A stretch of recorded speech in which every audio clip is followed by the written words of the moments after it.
Une partie non vide est majorée de n à un plus grand élément, mais ce n'est pas forcément le cas pour une partie non vide est majorée de r.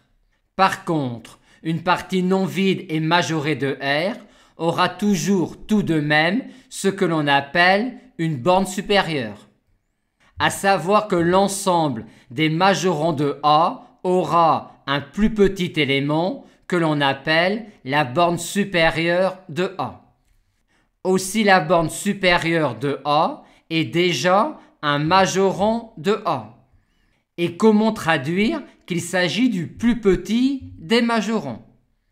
En disant que la borne supérieure de A est un majorand de A, mais que si on recule un tout petit peu, on aura alors une quantité qui n'est plus un majorand de A, à savoir qu'il existera un élément x epsilon de A qui sera strictement supérieur à cette quantité-là.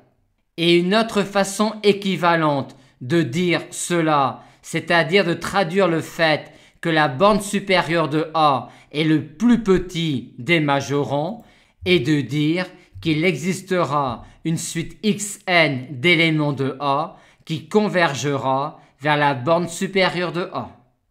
En effet, en écrivant cela pour epsilon égale 1, epsilon égale 1 demi, epsilon égale 1 tiers, epsilon égale 1 sur n pour n supérieur ou égal à 1, on construit une suite xn d'éléments de A telle que xn est inférieur ou égal à borne supérieure de A et strictement supérieur à borne supérieure de A moins 1 sur n, ce qui montre que la suite xn converge et converge vers la borne supérieure de A. Inversement, avec cette information-là et la définition de la convergence d'une suite, on en déduit alors cette assertion-là.